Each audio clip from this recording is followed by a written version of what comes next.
వికారాబాద్ జిల్లాలో ఇటీవల జరిగిన అభివృద్ధి కార్యక్రమాలు, ముఖ్యమైన సంఘటనలు, రాజకీయ అంశాలు, నేతల పర్యటనలు తదితర విషయాలపై మా ఆకాశవాణి ప్రతినిధి నరేందర్ అందిస్తున్న జిల్లా నివేదిక. ఇటీవల కలెక్టర్ కార్యాలయ సమావేశ మందిరంలో జిల్లా అభివృద్ధి సమన్వయ పర్యవేక్షణ కమిటీ దిశ సమావేశం చైర్మన్ కొండా విశ్వేశ్వరరెడ్డి అధ్యక్షతన జరిగింది. ఈ సందర్భంగా ప్రభుత్వ అధికారులు, ప్రజాప్రతినిధులు సమన్వయంతో వ్యవహరిస్తూ వికారాబాద్ జిల్లా అభివృద్ధికి తోడ్పడాలని దిశ చైర్మన్ చేవెళ్ల పార్లమెంట్ సభ్యులు కొండా విశ్వేశ్వరరెడ్డి అన్నారు. కేంద్ర ప్రభుత్వం నుండి వివిధ శాఖలకు వచ్చే నిధులకు సంబంధించిన అంశాలపై ఆయన చర్చించారు. పాఠశాలల్లో మౌలిక సదుపాయాలతో పాటుగా స్వచ్ఛ భారత్ కింద మరుగుదొడ్ల నిర్మాణానికి, వాటి మరమ్మతులకు ప్రాధాన్యత కల్పించాలని ఆయన సూచించారు.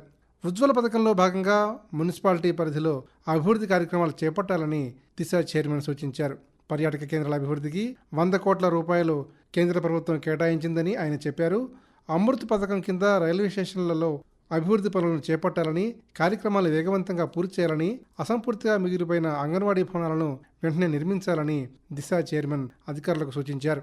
లగచర్లలో ఫార్మా ఇండస్ట్రియల్ కారిడార్కు భూముల సేకరణ వివాదాస్పదం కావడంతో ప్రభుత్వం తన నిర్ణయాన్ని వెనక్కి తీసుకున్న నేపథ్యంలో అదే ప్రదేశంలో మల్టీపర్పస్ ఇండస్ట్రియల్ పార్క్ ఏర్పాటుకు ప్రభుత్వం ప్రణాళికలు సిద్ధం చేసుకుంది. ప్రజాపాలన విజయోత్సవాలలో భాగంగా ఈ నెల 3వ తేదీన జిల్లా కేంద్రంలో 2K రన్ నిర్వహించారు. జిల్లాలోని పరిగి, కొడంగల్, తాండూర్, వికారాబాద్ మున్సిపాలిటీ పరిధిలో సుందరీకరణ కార్యక్రమాలను చేపట్టారు. అదేవిధంగా విద్యుత్ దీపాలతో ప్రధాన కూడళ్లు, కార్యాలయాల్ని అలంకరించారు. పలువురు మంత్రులు ఈ ప్రజాపాలన విజయోత్సవ సంబరాల్లో పాల్గొన్నారు.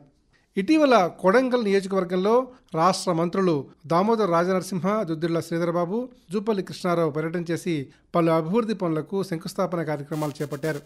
పట్టణ కేంద్రంలో 6,50,00,000 రూపాయలతో నిర్మించిన సెంట్రలైజ్డ్ కమ్యూనిటీ కిచెన్ను ప్రారంభించడంతో పాటుగా నియోజకవర్గం పరిధిలోని 8 మండలాల్లో 76 కోట్ల రూపాయలతో చేపడుతున్న అభివృద్ధి పనులకు మంత్రులు శంకుస్థాపన చేశారు.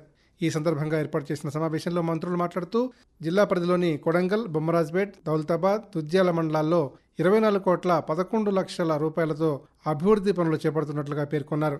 నియోజకవర్గ పరిధిలో మొత్తంగా 312 పాఠశాలలకు సంబంధించి 28,000 మంది విద్యార్థులకు నిత్యం అల్పాహారం అందిస్తున్నామని చెప్పారు. 2024-25 సీజన్కు సంబంధించిన వరి కొనుగోలు కోసం జిల్లా వ్యాప్తంగా 126 కేంద్రాలను ఏర్పాటు చేశారు. ఖరీఫ్ సీజన్కు సంబంధించి ధాన్యాన్ని కొనుగోలు చేసేందుకు అన్ని చర్యలు తీసుకున్నారు. రైతులు పండించిన ధాన్యం గ్రేడ్ ఏ రకానికి 2,320 రూపాయలు, సాధారణ రకానికి 2,300 రూపాయలు, అదేవిధంగా సన్న రకం ధాన్యానికి బోనస్గా 500 రూపాయలు చెల్లించడానికి రాష్ట్ర ప్రభుత్వం నిర్ణయించింది. దీంతో రైతులు తమ ధాన్యాన్ని కొనుగోలు కేంద్రాలకు తరలించి ధాన్యాన్ని విక్రయిస్తున్నారు. అయితే యాసంగితో పోలిస్తే ఈ వానాకాలం సీజన్లో కొనుగోలు కేంద్రాలు పెరిగాయి. జిల్లాలో మొత్తం 126 కొనుగోలు కేంద్రాలతో పాటుగా 108 కేంద్రాల్లో సాధారణ రకం, సన్నాలకు 18 సెంటర్లను ఏర్పాటు చేశారు. జిల్లాలో ఏర్పాటు చేసిన వరి కేంద్రాలను జిల్లా కలెక్టర్ ప్రతీక్ జైన్, అదనపు కలెక్టర్ లింగయ్య నాయక్, జిల్లా DRDO శ్రీనివాస్ ఆకస్మికంగా తనిఖీ చేస్తూ రైతుల సమస్యల్ని అడిగి తెలుసుకుంటున్నారు. జిల్లాలో గ్రూప్ 3 పరీక్షలను ప్రశాంతంగా నిర్వహించారు. మొత్తంగా జిల్లాలో గ్రూప్ 3 పరీక్షలకు 10,196 మంది అభ్యర్థులు హాజరయ్యారు. పరీక్షా కేంద్రాల వద్ద ఈ సందర్భంగా పోలీసులు గట్టి బందోబస్తును ఏర్పాటు చేశారు.